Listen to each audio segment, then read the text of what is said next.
편안들 하십니까? 춘삼월 봄이네요.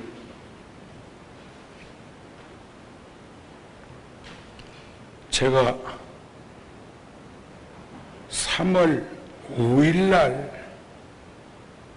대만불교의 초청으로 동국대학교 재단 이사장 스님과 함께 그 법회에 참석했다가 10일날 돌아왔다가 11일날 10일까지 법회를 하고 11일날 돌아왔다가 12일날 뉴욕 원각사에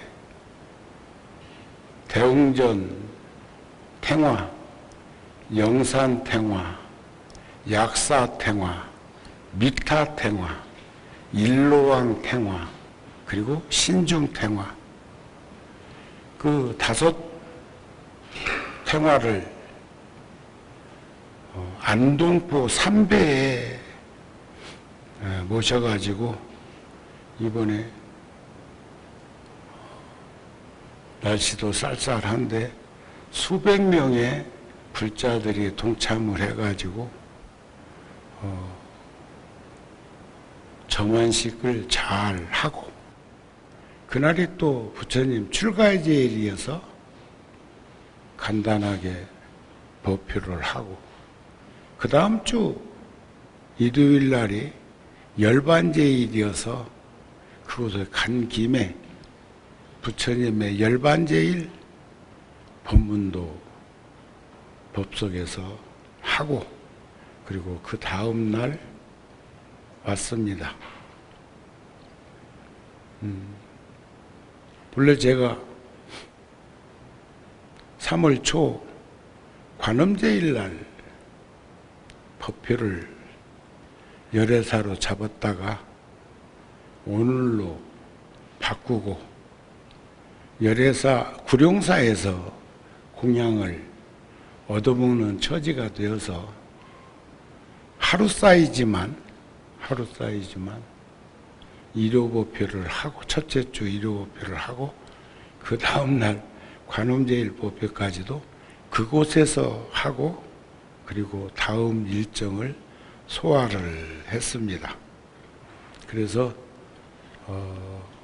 오늘이 또 이웃 종교는 또 부활절이라고 해서 어저께 그 앞에 성당에서 찐달걀 한 소쿠리를 구룡사에 가져오셨던데,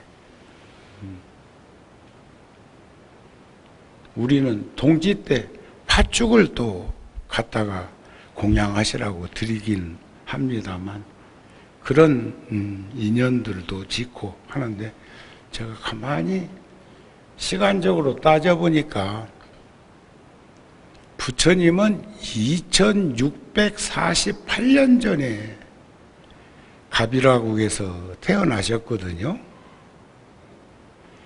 2024년을 빼고 보니까 624년 전에,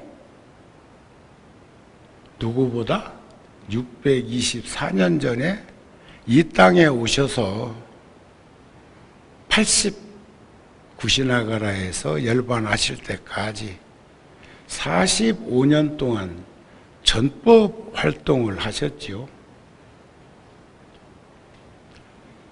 또 그런가 하면 부처님이 29세 때 출가하셨다가 35세에 깨달음을 이루셨다고 그러는데, 고향 가비라국은 그 후에 4년 후에 갔어요.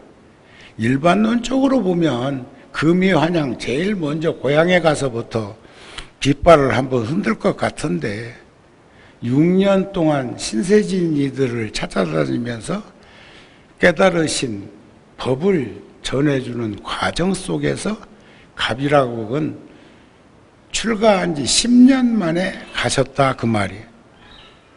이 말은 제가 부처님께서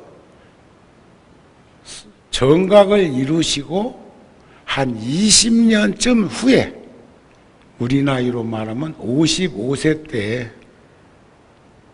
누가 나를 좌우에서 보좌보필하고도 하면서도 그러고도 나의 이익을 잃지 않겠느냐. 사람들은 봉사하고 헌신하고 희생한다는 말을 미사용으로 수식해서 잘들 하고 있는데 먼 일을 앞장서서 하다 보면 가정사를 등한하는 이들도 있습니다. 그런데 부처님께서는 나를 옆에서 도움을 주더라도 보좌 보필하더라도 그러고도 그대의 이익이란 뭐예요? 상고보리, 깨달음을 이루고자 수행하는 거거든요. 하화중생, 중생과 더불어 살아가는 건데 그걸 잃어버리지 않겠느냐 했더니 부처님보다 연세가 많은 원로들이 서로 부처님을 보좌 보필하겠다고 하는 겁니다. 그러니까 부처님이 안 되는 이유를 얘기를 해요. 시자가 필요한 나이에 어떻게 나를 거들어준다 하는가. 그래서 이제 지혜제일인 사리불존자가 선정에 들어서 부처님의 마음을 훔쳐봤어. 부처님은 어떤 마음으로 저러시는가 하고 살펴보니까 사촌 동생이자 부처님 옆에서 가장 가까이에서 있었던 아란 사촌 동생입니다. 아란 존자, 다문제일, 여시아문이 다 그 스님의 기억 속에서 더듬어서 하신 부처님의 가르침을 수록한 건데, 그래서 이제 상수 제자들이 가서 아란에게 이 얘기를 합니다. 부처님이 아란이 옆에 있어 주기를 바라시는 것 같은데 그랬으면 어떻겠냐 하니까 딱 거절해. 거절하는 연유가 몇 가지가 있어요. 나중에는 그게 요구사항이 돼갖고 8가지예요. 8가지.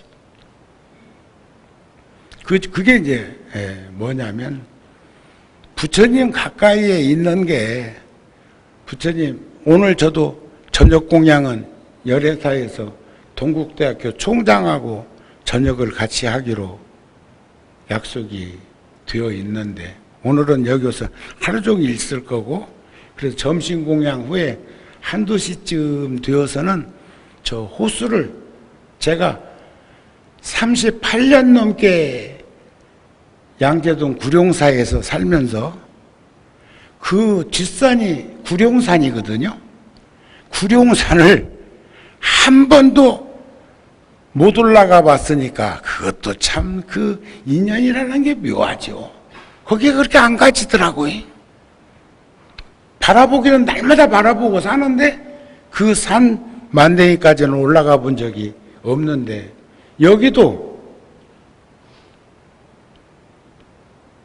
90년대 초에 신도시가 이루어질 때 30년도 넘었네요. 그때 이 열애사 땅을 토지개발공사로부터 매입을 하면서 97년도에 기공식을 하고 땅을 파기 시작한, 그러니까 벌써 그 시간도 27년?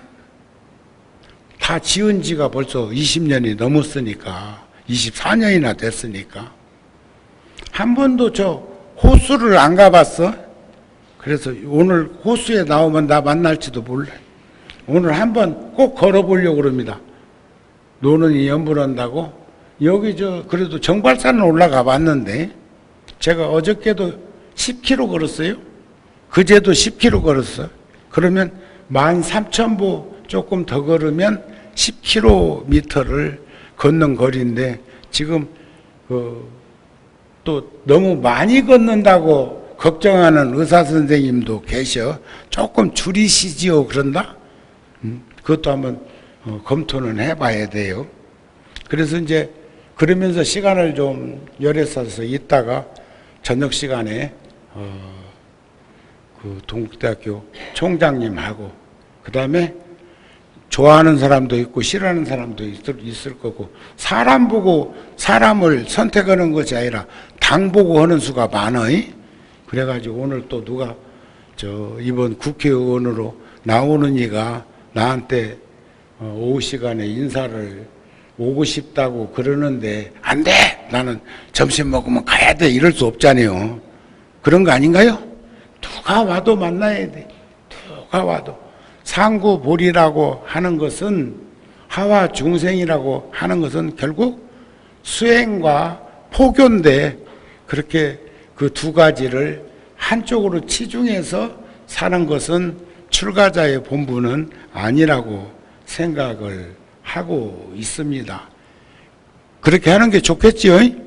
그래서 오늘은 제가 아마 저녁 시간까지 열애사에 머무르고 있지 않겠는가 싶은데, 그래서 제가 부처님의 출가와 열반에 대한 걸 정진법회를 통해서 늘 해오고 있는데, 시간을 가지지 못해서 간결하게 줄여서 제가 오늘 법회를 하려고 합니다. 세존이시여, 열애께서는, 부처님께서는 무슨 연고로 2월 달에 열반하십니까? 1년 365일 중에서 어째서 2월 보름날, 그러니까 부처님이 그러셔요. 2월 달은 봄이다.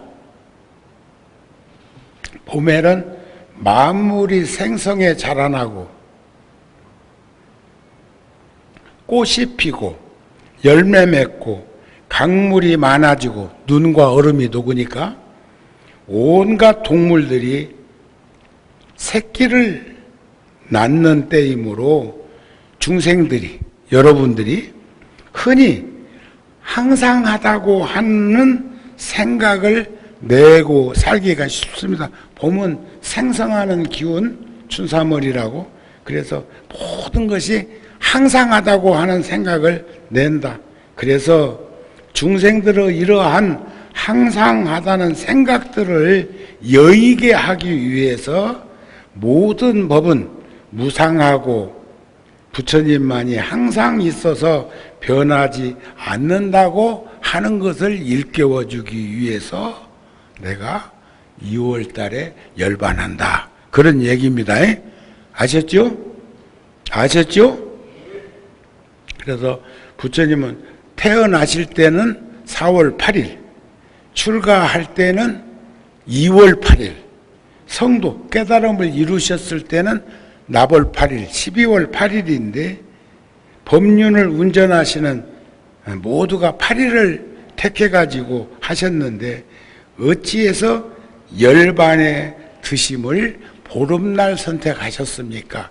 어째서 또 2월 달을 선택했습니까? 하는 그런 궁금증도 있었던 것 같아요. 서산대사의 선가구감에 보면 출가해서 수행자가 되는 것이 어찌 작은 일이야. 편하고 한가함을 구해서도 아니요 따뜻이 있고 배불리 먹기 위해서도 아니다. 명예나 재산을 구해서도 아니다.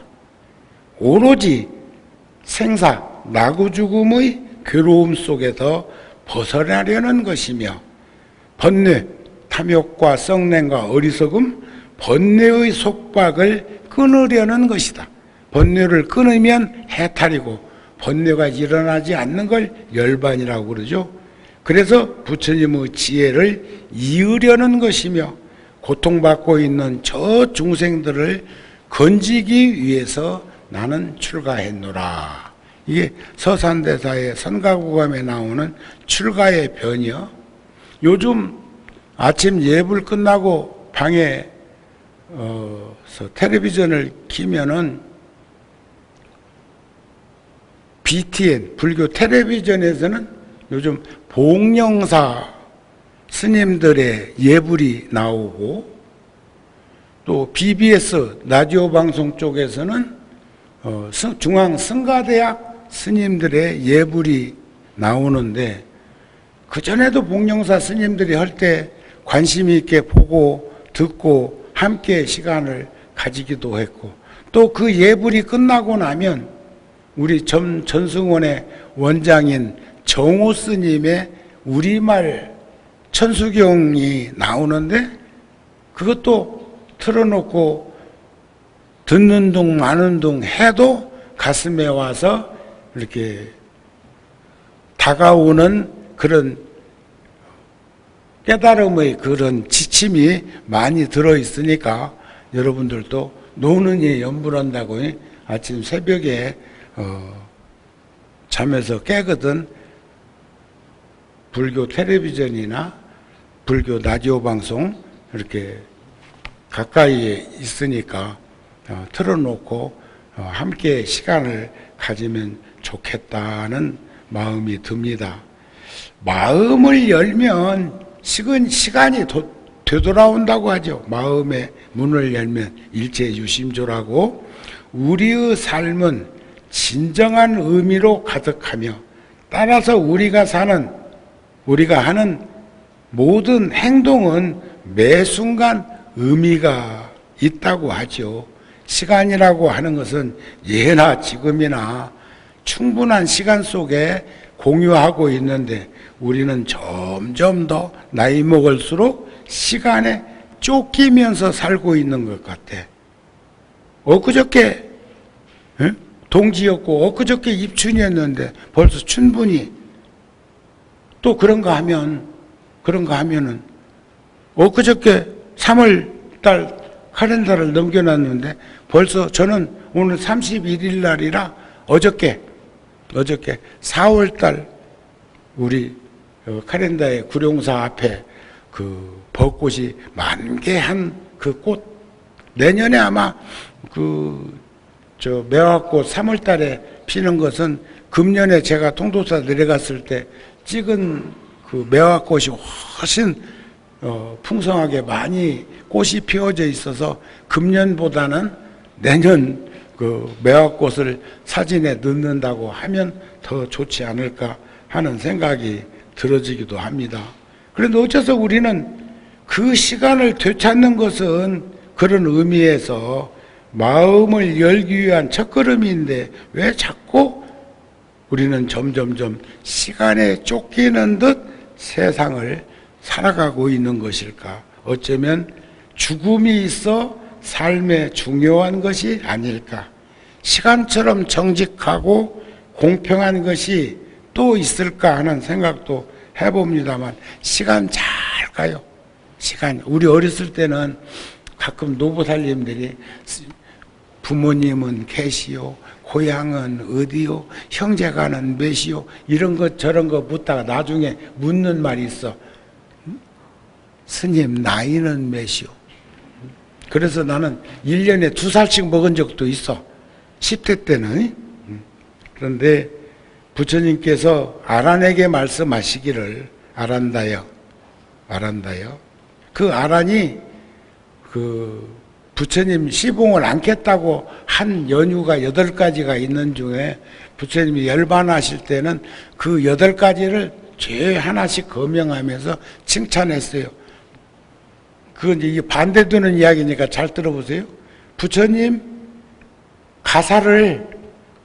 아무래도 일반 스님들은 분소히 다 떨어진 천을 이렇게 모아가지고 가사를 지어 입고 옷을 지어 입고 했는데 부처님한테는 그래도 새 옷을 있는 이들이 공양을 안 올릴 수도 있었겠어요.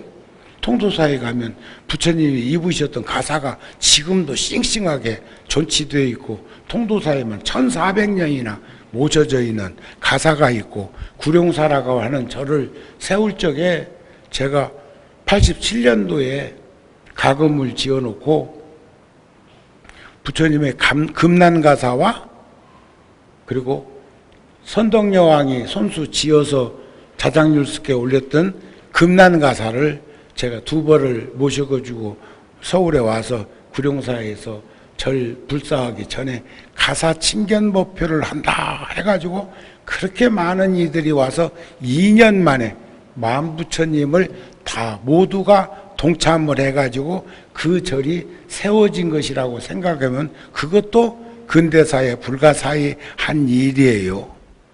10명도 안 되던 불자들을 대상으로 해갖고 했는데 얼마나 많은 이들이 그곳에 함께 하면서 그런 일이 있었을까. 거기 뒤에 편히 앉으세요. 네?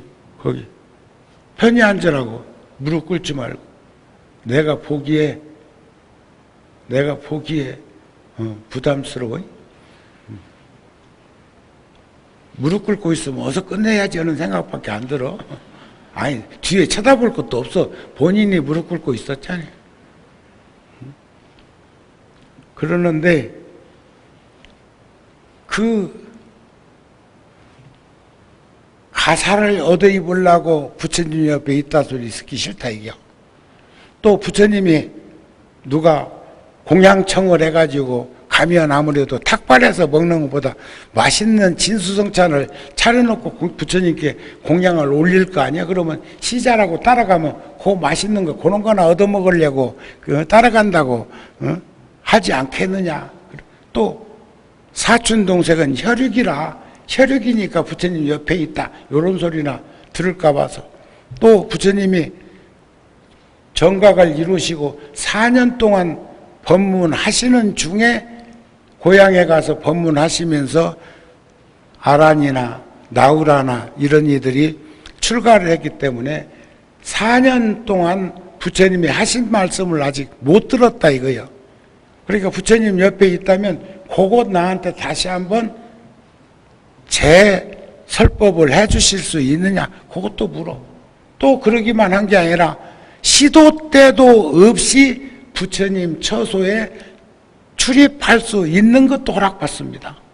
그런데 부처님이 끝년에 가서 그러셔요.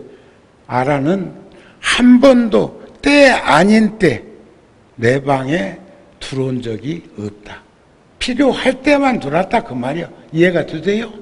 그게 이제 8가지 부처님이 칭찬하는 중에 나오는 대목인데, 지금 여기서도 아라는 부처님 옆에 있으면서 이제 부처님이 걱정되는 부분을 말씀하시는 거예요. 아란다야, 나는 이제까지 모든 법을 가르쳤다. 법을 가르치는데 인색해 본 적이 없다.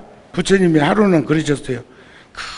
큰 나무 밑에 가고 땅에 떨어져 있는 나뭇잎 하나를 아란에게 집게 한 다음에 묻습니다. 아란다야, 네가 들고 있는 나뭇잎이 맞냐? 지금 저 큰 거목에 매달려 있는 나뭇잎이 맞냐? 그건 3살 먹은 애도 알아. 근데 그것을 질문이라고 하고 또 그것을 답변이라고 해. 세존이시여, 저 큰 아람들이 나무에 나뭇잎이 많습니다니까. 부처님이 뭐라고 하시? 내가 45년 동안 설한 가르침은 네 손바닥에 있는 나뭇잎보다 적고, 내가 아직 말하지 못한 가르침은 저 거대한 괴묵나무에 붙어있는 나뭇잎보다 많다. 그래, 부처님 그 경전이나 이런 걸 보면 세속적으로 표현하면 부처님처럼 자상하신 분이 없는가 하면 부처님처럼 그렇게 잔소리꾼이 없을 법도 한데 말씀 안 한 얘기가 없어요. 제가 전에도 한번 말씀드렸지만 중생이 욕심 버리기는 집에서 키우던 강아지 버리기보다 어렵고, 사랑하는 마음 한결같이 지니고 살기는 놀란 들사슴 품에 안고 있기보다 어렵다. 사슴은 놀램병이 있는데 그것도 들사슴은 더지요.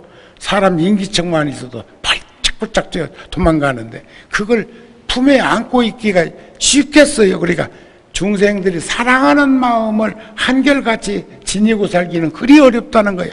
또 그런 거 하면은 옹색한 마음, 인색한 마음은 마른 완두콩 송곳으로 찌르기보다도 더 어려운 심보라는 거예요.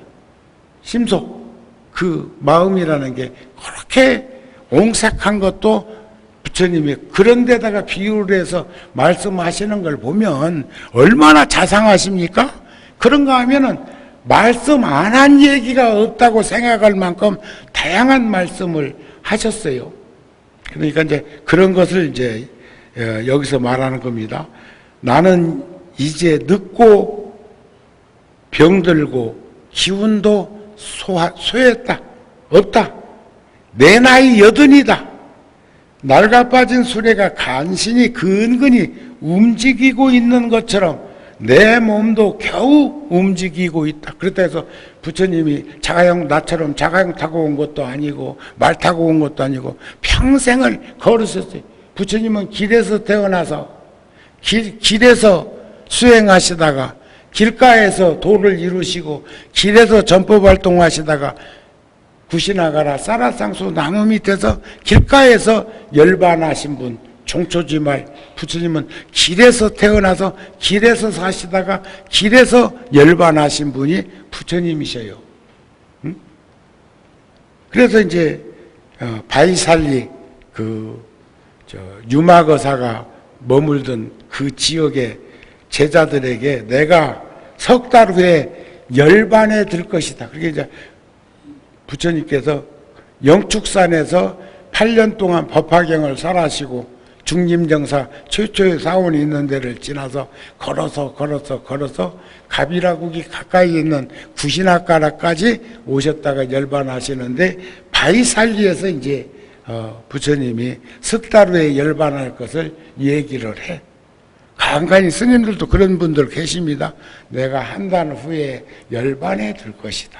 또 어떤 스님은 1년 후에 열반이 들 것이다. 이런 말씀도 더러는 하시곤 그렇게 하시는데, 그래서 그 후에 구시나가라 쌀쌀상수 나무 밑에서 자리를 펴고 나는 오늘 밤에 여기서 열반에 들 것이다. 그러셨어요. 그러니까 열반에 드신다는 말을 듣고 아라는 무척 슬퍼서 울고 있는 아란을 불러가지고 아란다야 울지 말아라. 가까운 사람과 언젠가 한 번은 헤어지게 되는 것이 이 세상의 인연이다. 여러분들도 가까운 친척이나 부모님이나 먼저 가시는 분들 돌아가실 때 그 옆에서 울지 마세요. 돌아가신 다음에도 그건 좀 참으시는 게 좋아요. 그렇게 울면 정분이 드러나가지고 못 가실 수가 있다네. 그리고 다 돌아가셨어도 다 보고 듣고 느끼고 알아. 제가 존경하는 일타스님이라고 이름 들어보셨죠? 일타스님? 일타스님이 삼성의료원에 중환자실에 한참 계시다가 일반 병실로 오셔가지고 나중에는 미국 가서 태어나가지고 영어 잘하는 청년으로 출가를 해서 부처님 법을 전하시겠다고 하시면서 미국 가서 돌아가신 스님이 일타 스님이셔요. 그런데 스님이 그러시더라고요. 정우야, 내가 이제 문병을 갔더니 일반 병실에 계실 때 그렇다고 해서 이제 갔더니 정우야, 저놈들이 내가 지금 중환자실에 산수 마스크 꽂고 있는데 저렇게 세상을 떠나려면 돌아가실 때 남기는 글이 임종계요. 임종계라도 써놓고 가든지 남겨놓고 가든지 하지. 그냥 저렇게 가면은 어떻게 한대 막 이러시더라는 거예요.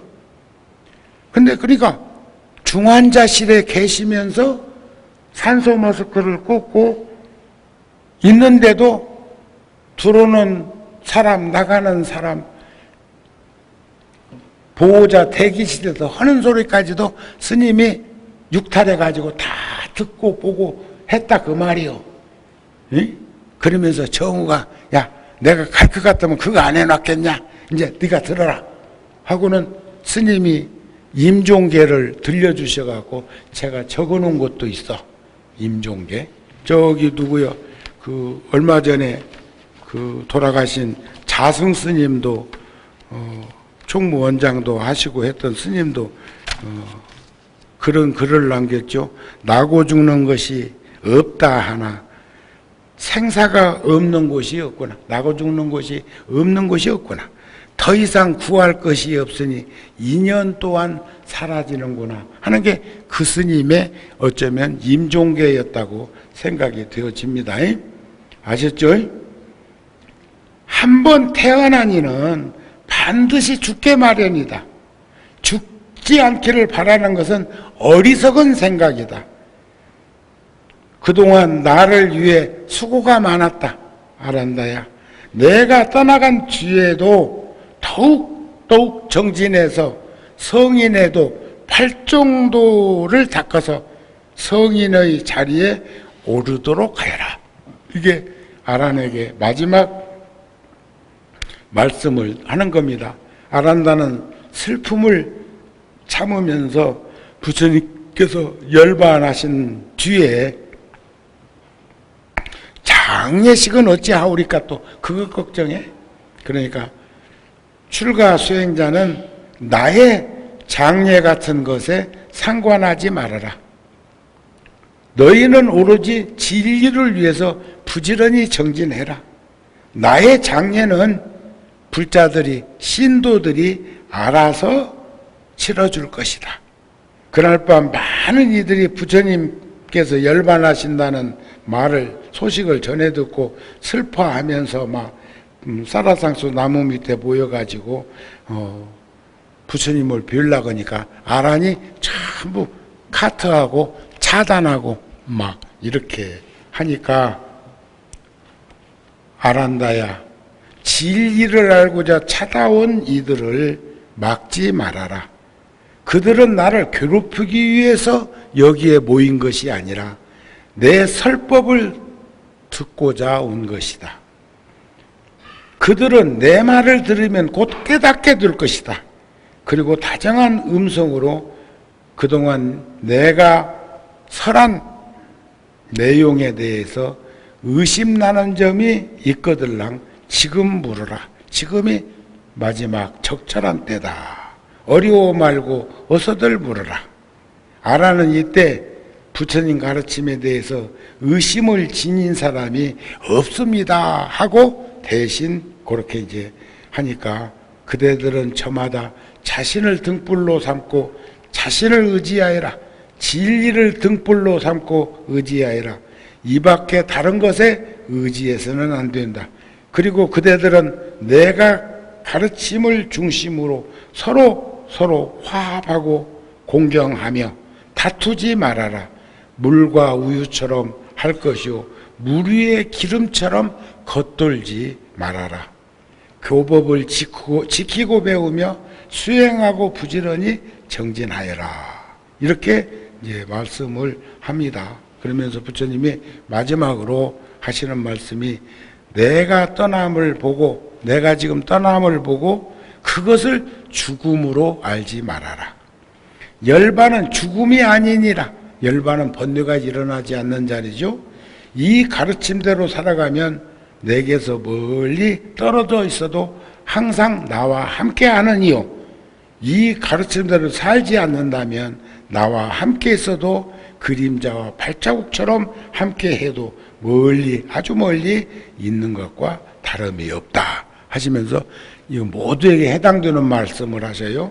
죽음이란 여기 안 죽을 사람, 죽음이란 육신의 죽음, 육신은 지수화풍 4대 오온으로 이루어져 있는 이 몸을 얘기하는 거죠. 육신의 죽음이라는 것을 잊지 말아라. 이 몸은, 이 육신은 부모에게서 받은 것이므로 늙고 병들고 죽는 것은 어쩔 수 없는 일이다. 이것만 믿음을 가지고 확실하게 가지고 살아도 그렇게 두렵고 겁나고 무서워서 벌벌벌벌벌벌 떨 일은 없을 건데 그런 용기와 그런 지혜와 그런 힘을 한번 일으킬 수 있는 불자들이 되도록 노력했으면 좋겠습니다. 육신은 여기에서 죽더라도 깨달음의 지혜는 영원히 진리의 길에 살아있을 것이다. 내가 떠난 후에는 내가 말한 이 가르침이 그대들의 스승이 될 것이다. 모든 것은 덧없나니 게으르지 말고 부지런히 정진하여라. 인생은 무상하나니 모든 것은 무상하다. 이렇게 이제 부처님께서 말씀을 하셨다. 이런 말씀입니다. 오늘은 좀 일찍 끝낼까요? 만약 이름을 듣거나 공양하거나 함께 있거나 생각하거나 따라 출가하거나 설법을 듣거나 선근을 따라 기뻐하거나 멀리서라도 공경하거나 내지 이름을 칭찬하더라도 모두 마땅히 안욕따라 삼약삼보리를 얻으리라. 이번에 뉴욕에서 말이죠. 뉴욕에서 한 불자 내위가 스님 여기 열애사도 왔었고 또 판문점 제가 지은 유엔사 절도 와서 보신 분인데, 그리고 이름 되면 알만한 분인데, 스님은 출가해서 그 이제 출가제일 날 출가법문 하고 난 후에 나한테 묻는 거예요. 스님은 가장 보람지고 값진 일이 무엇이었습니까? 하고 묻더라고요. 그래서 내가 퍼뜩 생각이 구룡사나 열애사나 뉴욕 원각사 절 지은 것이 가장 값지고 소중한 일이라고 생각되는 모양이다. 이런 생각을 해서 입맛을 맞춰줄까? 아니면 내가 생각하고 있는 그 마음을 전해줄까? 어떤 걸 했을 것 같아요? 제가 판문점 절 지은 것이 제가 출가한 이후로 가장 값지고 소중한 인연을 짓고 맺었다고 생각합니다 하니까 그분이 깜짝 놀래. 스님 그 힘든 원각사 불사를 20년 만에 이렇게 해놓고 이게 값지고 소중한 거 아니었습니까? 하고 반문하더라고요. 껄껄껄 웃으면서 그게 가장 값지고 소중한 일이라면 어찌 소중한 일이 한두 건이었겠습니까? 구룡사의 천막법당에서부터 출발해갖고 2층 집 새 얻어갖고도 산 것도 값지고 보람된 인연 아니었겠습니까? 그런데 저는 판문점에 16개국 전사자들을 위해서 위패를 모시고 또 세계 각국에서 거기를 방문하면 꼭 들릴 수 있도록 마루를 깔지 않고 법당 마루를 전돌로 깔아가지고 신발 신고 들어와서 참배하고 절을 하고 싶은 사람은 쪽마루를 놓은 그 위에서 절할 수 있도록 해드린 그것을 어쩌면 저는 더 소중하고 값진 인연을 맺었다고 생각합니다 하니까 되게 섭섭하게 생각하더라고. 그래도 나는 바른 말을 했으니까 후회는 안 해. 아마 그 절 짓는 것이 값지고 소중했다고 하면 막 수표를 꺼내가지고 더 시주했을지도 모르는데 그 돈을 안 받았어도 나중에 저한테 봉투 하나 주는데 나중에 보니까 5만 불 적혀 있더라고. 그러면 한 6,500만 원 그 탱화불사 하는데 동참을 한 분이 물었던 얘기야. 또 그분도 유튜브 방송 본다고 그러는데 또 요거 해필이면 또 이 방송 보다가 이 소리 들으면서 또 더 섭섭하게 생각하면 어떨까 싶다. 세상은 우리가 인연 연기하면서 살아가는 거 우리 소중하고 값지게 살면서 다 모두가 죽음을 겁내고 무서워하고 두려워하지만 우리 불자들은 그것은 물 흘러가는 그런 이치처럼 바라본다면 우리가 순응할 수도 있지 않을까 싶은 생각이 듭니다. 제가 저번 법문에서도 한번 말씀은 드렸습니다만 마음은 바람과 같다. 마음은 그 모습을 볼 수도 없고 잡을 수도 없다. 마음은 흐르는 물과 같다. 마음은 머무르는 일 없이 일어났다가는 이내 곧 쓰러져 버린다. 대보적경에 나오는 마음을 이렇게 표현하시기도 했습니다. 늘 건강하시고 곧 4월 초파일이기도 다가옵니다. 또 정진기도도 할 것이고 지금 등을 붙이는 거 보니까 그 한 달 등이라고 그러네요. 이 위에 한번 쳐다보세요. 쳐다보면 우리가 소원성취 등을 매년 이렇게 불사에 동참해서 사중에서 소중한 그런 인연의 끈을 놓지 않고 있으니까 우리 함께 했으면 합니다. 오늘 본문 마칩니다. 성불하세요.